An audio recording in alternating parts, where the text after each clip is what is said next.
할렐루야, 주님을 찬양합니다. 11월 셋째 주 온라인 성경 공부를 시작하겠습니다. 오늘 하나님께 같이 부르실 찬송은 찬송가 48장 거룩하신 주 하나님입니다. 오늘 우리에게 주시는 하나님의 말씀은 시편 5편 7절 말씀입니다. 오직 나는 주의 풍성한 사랑을 힘입어 주의 집에 들어가 주를 경외함으로 성전을 향하여 예배하리이다. 아멘. 오늘은 예배의 역사 6번째 시간입니다. 예배의 역사에서 동방정교회 예배에 대해서 말씀을 드리겠습니다. 한국만큼 교회의 수와 예배의 빈도가 높은 나라는 찾아보기 힘든다고 할 수 있습니다. 오래전부터 서구 사회 예배는 주일 예배만 있었다고 할 수 있습니다. 기껏해야만 한인 사회가 형성된 곳이나 한국인 선교사가 있는 곳에 예배가 많다고 할 수가 있습니다. 우리의 예배를 보면 한 주 동안 주일 낮 예배부터 오후 예배, 수요 예배, 기본 3회가 심지어 새벽에 있는 기도 모임을 가리켜 새벽 예배라고 말하기도 하며 구역 예배라는 명칭을 사용하여 구역 모임을 진행하고 있습니다. 우리는 왜 이렇게 많은 예배를 드리고 있을까요? 이렇게 많은 예배를 드리는 성도들은 예배를 어떤 의미로 받아들이고 있을까요?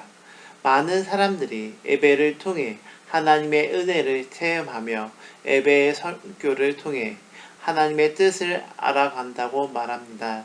그런데 예배 중에 얼마나 하나님의 은혜를 체험하며 하나님의 뜻을 알 수 있을까? 우리는 정말 예배를 통해 하나님께서 주시는 은혜를 체험하고 우리를 향하신 하나님의 뜻을 알 수 있을까요? 그렇다고 자신있게 답변할 수가 없습니다. 예배 드리기 전후의 삶이 같기 때문입니다. 그렇다면 그 이유는 뭘까요? 예배의 참 의미를 알지 못하기 때문이라고 생각합니다. 여기에서 기독교의 여러 교파 가운데 하나인 동방정교회 예배를 알아보고자 합니다. 첫 번째, 예배의 정의. 첫째, 예배의 의미. 첫째, 예배의 언어적 의미. 언어는 문화와 시대, 그리고 환경에 따라 그 의미가 변해갑니다. 같은 글자를 사용해도 나라마다 그 의미가 달라지기도 합니다. 따라서 예배에 대해 말하는 여기에서는 예배라는 단어가 처음 사용되었을 당시 그 의미를 알아야만 한다고 생각합니다. 구약 성경의 언어. 우가러나 히브리어나 아랍어 등에서는 봉사하다, 섬기다, 노동하다는 의미로 쓰이고 있으며 아랍어나 시리어에서는 하다, 만들다 등의 의미로 나타나고 있습니다. 이 단어는 구약 성경에서 271회가 정도 쓰이고 있는데 세상적으로나 종교신학적으로 중요한 의미를 함축하면서 사용되고 있습니다. 다음으로 구약에서 예배와 관련하여 자주 쓰고 있는 단어가 있는데 이것은 구약의 성경에서 예배하다, 부복하다, 절하다 등의 의미로 사용되는 히스타하와의 언어가 되는 단어입니다.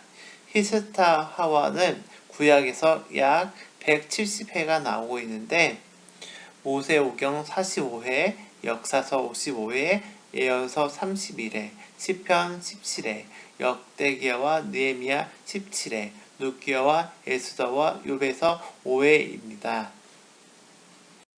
세 번째, 신약 성경의 어건. 신약 성경에서 예배를 의미하는 단어로는 크게 세 가지가 있습니다. 먼저 헬라에서 예배하다는 말과 관련하여 등장하고 있는 단어는 프로스칼레오입니다. 예배하다, 경의를 표하다, 부복하다, 존경을 표하다 등의 의미를 가지고 있습니다. 신약 성경에서 약 59회 사용되었으며 이 사람에게 경의를 표하거나 하나님께 예배를 드리는 의미, 예수님께 대하여 절하다는 의미와 사탄이 예수님을 시험할 때 사탄에 대하여 경배하다는 의미로도 사용되었습니다. 다음으로 신약 성경의 예배에 관련된 단어는 네트레우, 이 단어는 임금, 보수를 의미하면서 봉사하다 의미로 주로 쓰이며 72인역에서는 구약의 아바트를 이 단어로 번역하여 사용하고 있습니다. 이 용어는 헬라 문어에서 임금을 받들기 위해서 일하다 또는 임금 없이 봉사하다는 의미로 사용되고 있으며 어떤 경우는 육체적인 일뿐만 아니라 재적 봉사를 위해서 사용되기도 했습니다.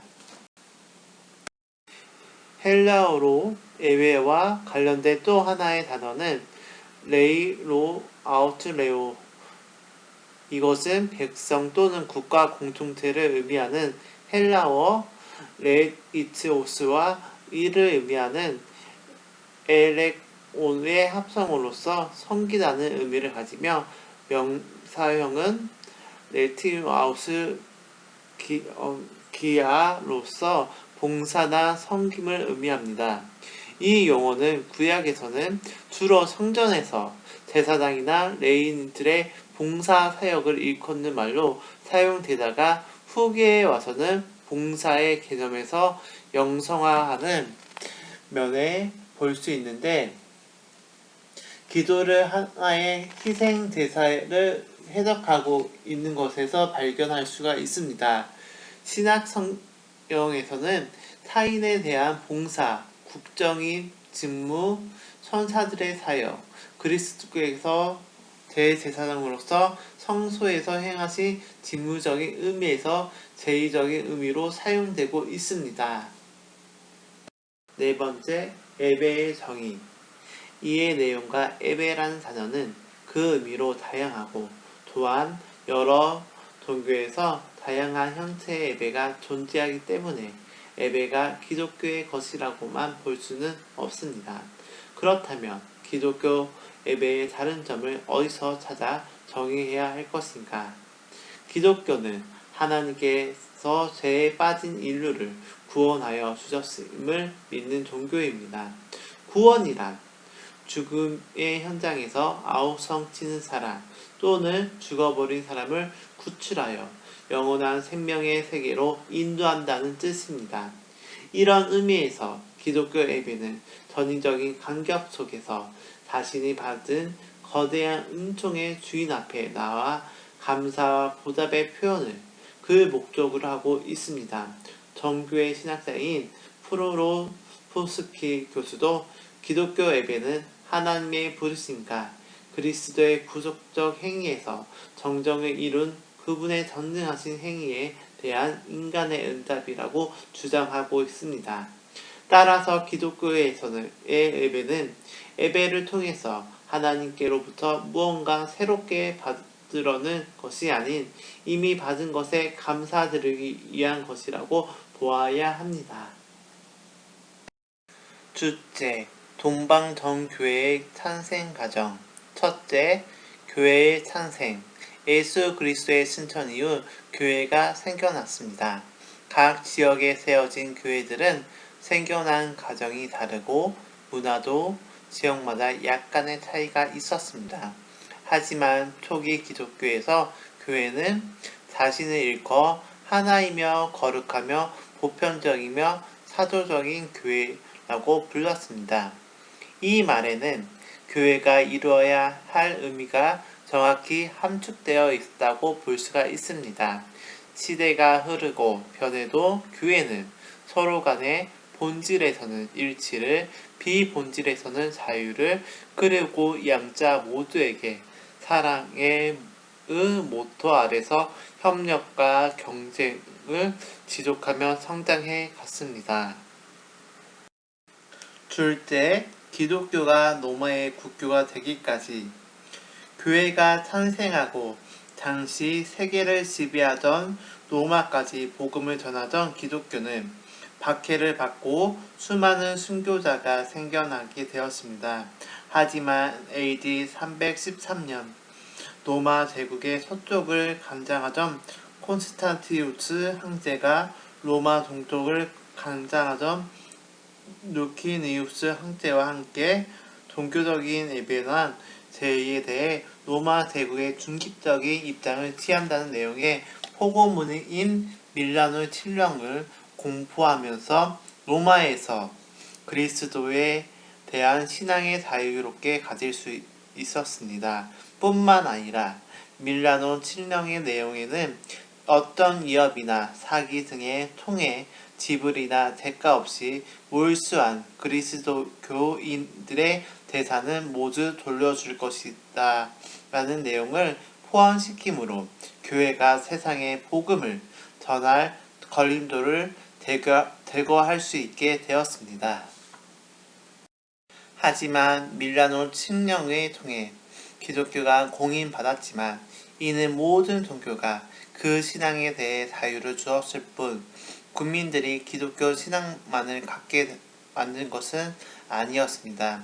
로마가 기독교를 국교로 만드는 것은 콘스탄티누스 황제가 아닌 테오도시우스가 391년 로마와 이집트에서 일체 비기독교 의식을 금지하고 이집트에는 공적이든 사적이든 모든 형태의 이교 숭배를 제국의 전역에서 불법으로 규정하면서 기독교가 로마의 국교가 되었습니다. 세 번째, 교회의 분열.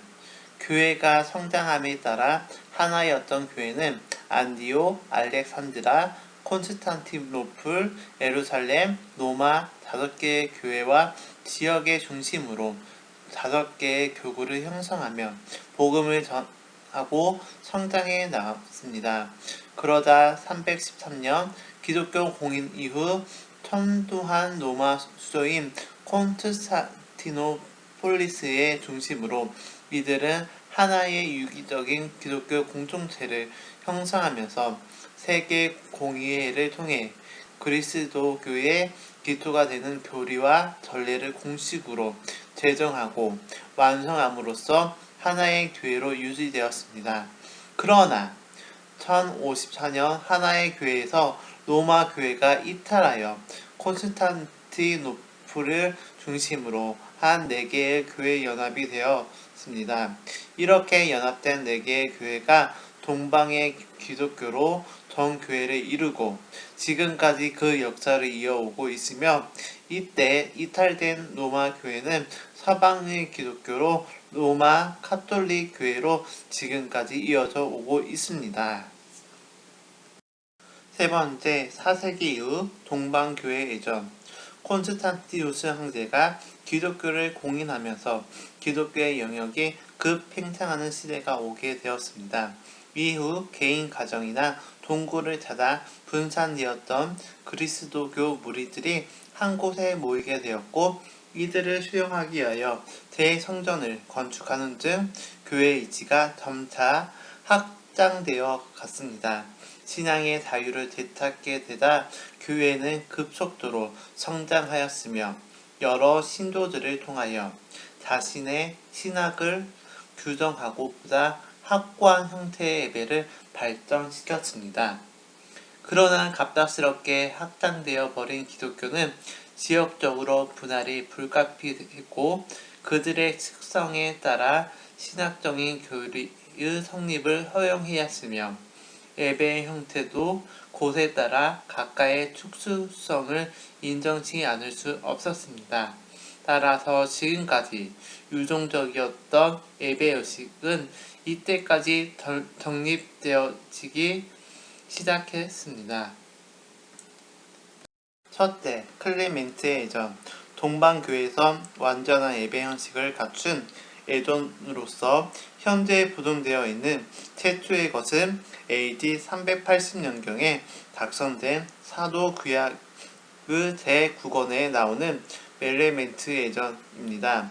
4세기 예배에 관한 자료로서 이 예전은 독보적인 것이라고 할 수 있는데, 이는 다른 예배 자료들이 모두 상실되어 버렸는데 비해 이 예전은 오늘 우리들의 총회까지 그대로 전해져 왔기 때문입니다.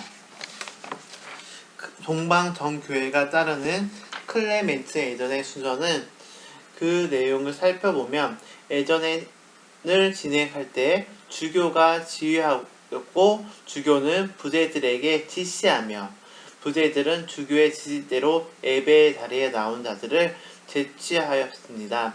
하지만 예배가 처음에 어떻게 시작되었는지는 불분명합니다. 클레멘트 예전표에는 성경 봉독으로 시작하고 있으나 아마 준비 찬송이나 기도로 시작된 것으로 추정됩니다. 다음으로 성경을 봉독하는데 율법서, 역사서, 욥기와 지혜서, 예언서, 사도행전, 서신서, 복음서 등이었습니다. 성경 봉독 다음에는 설교가 이어졌으며 설교회는 신자의 예전에 참여할 수 없는 사람들은 부제에 의하여 돌려보내졌습니다.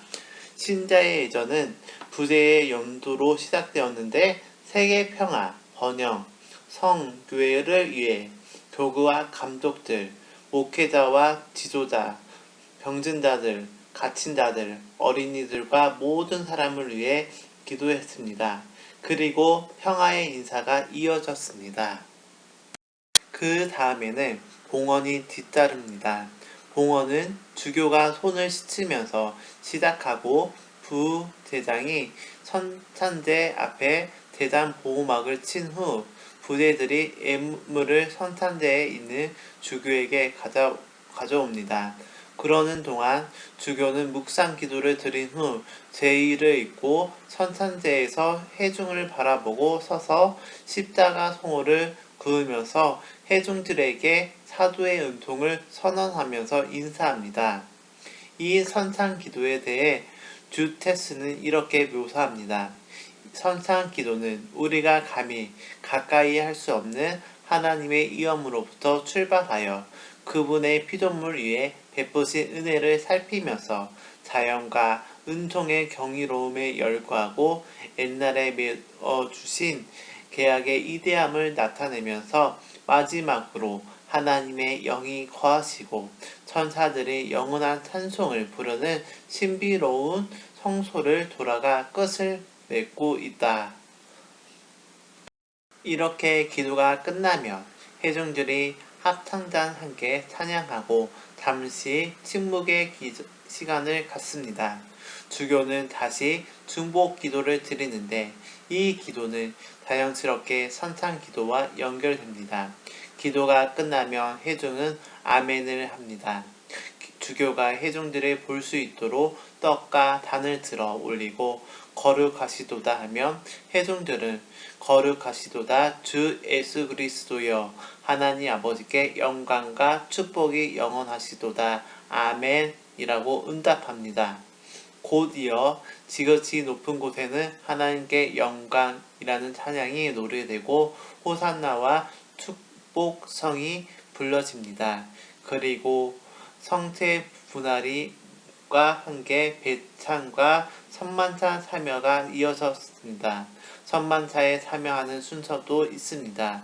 주교는 부대들, 집사들, 성경 봉독자, 성가대 수도자, 여집사, 처녀, 가부, 어린이 등 회중들의 선열에 따라서 질서 있고 경건한 분위기 속에서 선만찬을 주었습니다.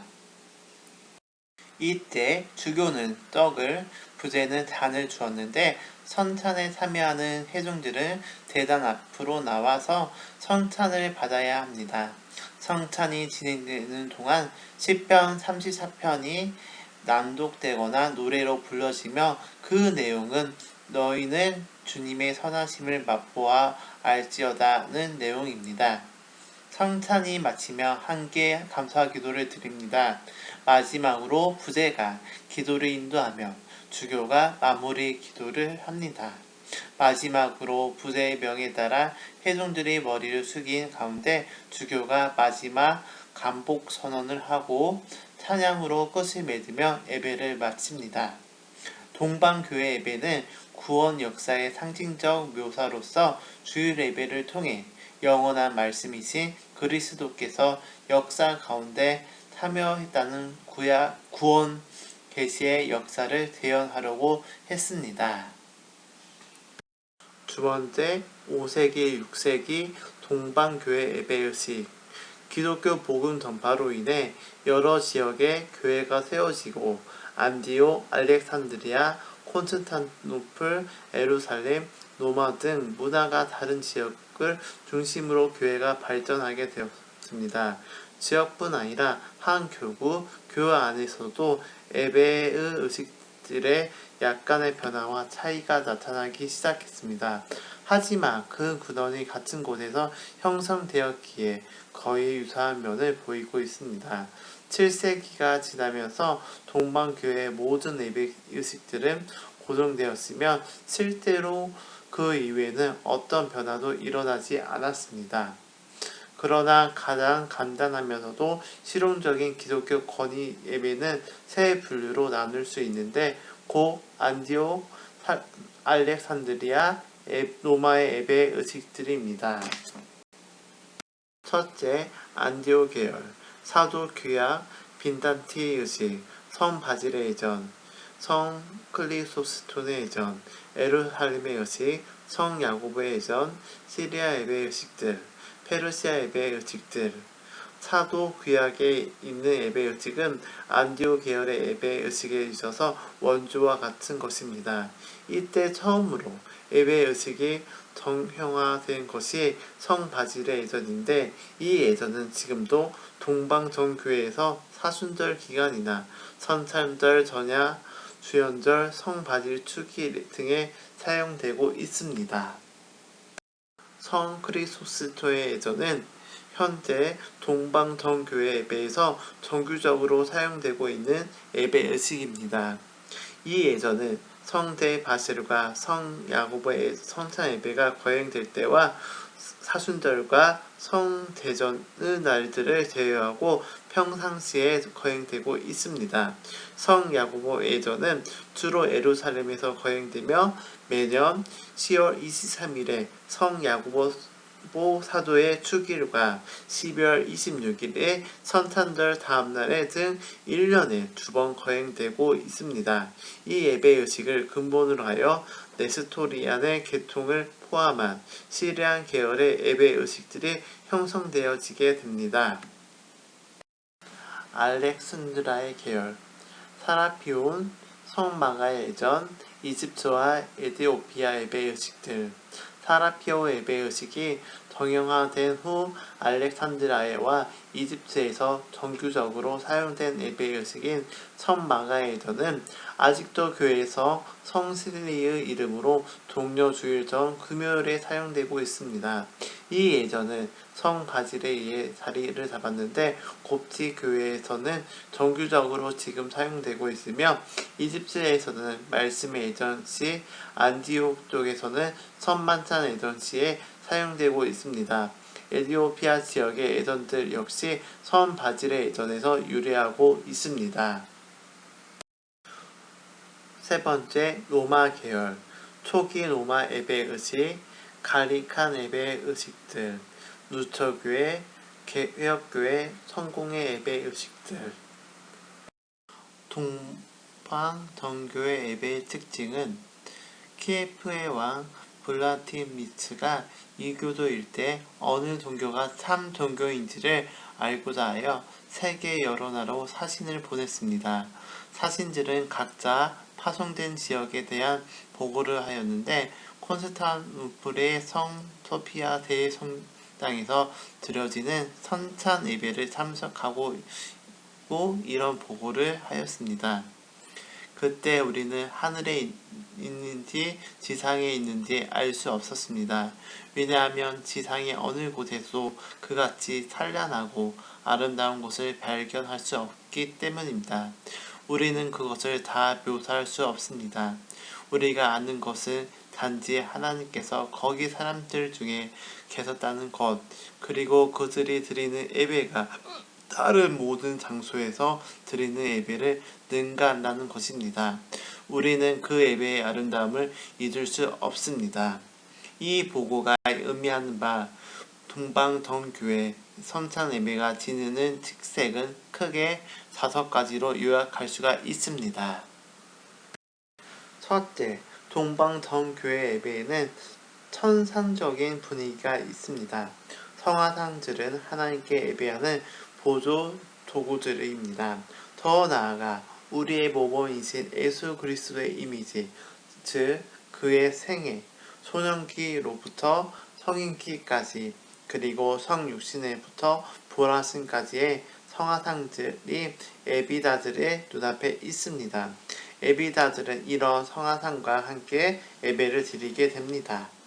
정교회 예배를 준비하는 자들은 예배당과 예배 분위기가 가능한 영적 세계의 아름다움을 표현하도록 만드는데 초점을 맞춥니다.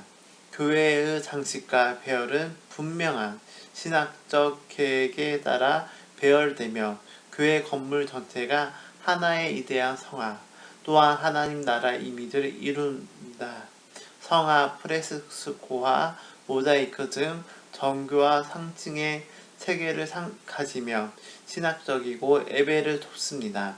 이것들은 예배 참석자들에게 천국에 보이지 않는 임재를 느끼게 하며 지상에서 드리는 선찬 예배가 천국의 이대한 선찬 예배와 동일한 것임을 느끼게 해줍니다.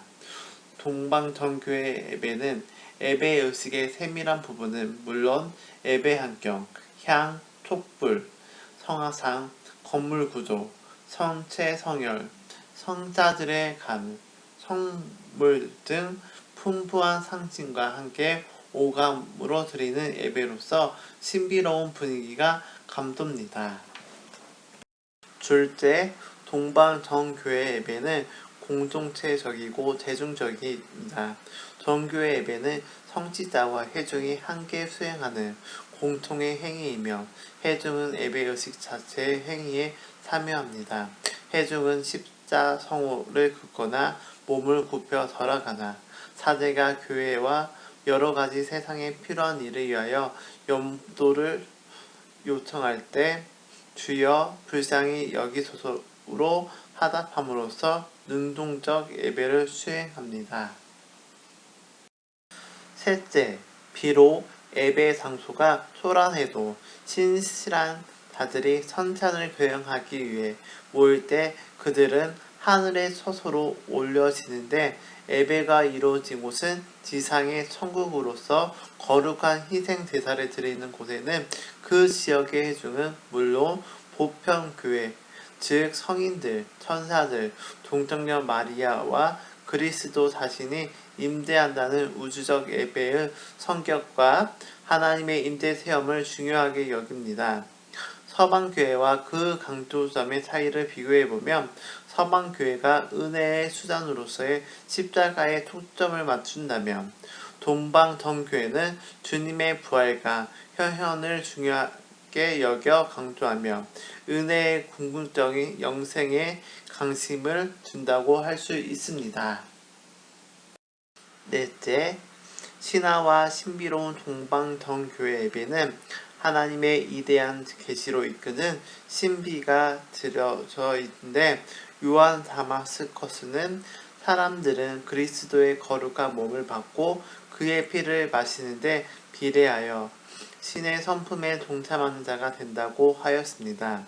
성찬 안에서 사람들은 신하에 필요한 신의 성품을 받으며 신인과 연합하여 하나가 되는데 구원을 위해 지니는 성찬 예배의 중요성이 얼마나 큰가를 알 수 있습니다. 동방정교회는 성령 임재의 기도를 통하여 그리스도가 그 성례 안에 실제로 임재한다고 믿었습니다. 다섯째, 조지 플루로프스키는 예배가 으뜸이고 교리와 기독교적 훈련은 두 번째라고 말하였는데 동방정교회의 신앙 접근은 이런 예배를 통하여 이루어진다는 의미입니다. 즉, 동방 교인들에게 있어서 예배는 삶의 중심이 됩니다. 그러므로 정교의 예배를 알기 위한 최고의 방법은 이 예배에 참석하여 함께 예배하는 것입니다. 여섯째, 교회 음악의 중요성이 부각되어 정교하고 수준 높은 교회 음악의 발전을 이루었고, 예배에서는 성가대의 찬양이 지속적으로 이어지며 어느 때에는 병행되기도 했습니다. 러시아 전교에서는 성가대가 성소막 뒤에 감춰 있고, 히랍 전교에서는 회중석에서 볼 수 있는 곳에 위치합니다. 정교의 예배는 감히 찬양의 영감이 넘치는 예배라고 할 수 있을 것입니다. 일곱 번째, 신앙 고백은 서방보다 동방 정교회에서 먼저 예전 속에 나타나고 있습니다. 6세기부터 신앙 고백은 신자의 예전에 정식 사용되고 있으며 봉헌이나 선창사며 순서와 연결되어 있습니다. 초대교회에서 세례시 사용했던 신앙 고백은 차츰 공중예배의 필수적인 순서가 되었습니다. 네 번째, 결론. 동방정교회를 중심으로 예배의 역사와 내용을 살펴보았습니다. 세상은 급변하고 있고 개인의 감정과 개성이 중요시 여겨지는 시대입니다. 또한 지금은 코로나19로 인해 각 교회에서 지금까지와는 전혀 다른 모습으로 예배를 드릴 수밖에 없는 환경이 되었습니다. 사람마다 이런 현상을 달리 받아들이고 있습니다. 확실한 건 예배는 시대와 환경에 따라 그 형식이 완전히 일치하지 않지만 우리를 구원하신 하나님께 영광을 돌린다는 그 의미는 모두 동일하다고 봐야 합니다. 그래서 예배를 드린다면 분명 감사와 화해 그리고 하나 되는 일치의 형상이 나타나야 합니다. 우리가 드리고 있는 예배에 이러한 일이 일어나지 않는다면 우리가 드리는 예배를 재조명해 봐야 할 것입니다. 시대가 변하고 있고 다양한 형태의 예배가 생겨나고 있지만 교회가 2000년 동안 드리던 예배가 있었기에 지금 예배가 있고 이 예배를 통해 우리를 구원하심에 감사와 찬양을 드리며 하나님께 나아가야 할 것입니다. 주께서 가르쳐 주신 기도로 동방정교회 예배에 대한 성경 공부를 마치겠습니다. 하늘에 계신 우리 아버지, 아버지의 이름을 거룩하게 하시며 아버지의 나라가 오게 하시며 아버지의 뜻이 하늘에서와 같이 땅에서도 이루어지게 하소서. 오늘 우리에게 일용할 양식을 주시고 우리가 우리에게 잘못한 사람을 용서하여 준 것 같이 우리 죄를 용서하여 주시고 우리를 시험에 빠지지 않게 하시고 악에서 구하소서. 나라와 권능과 영광이 영원히 아버지의 것입니다. 아멘.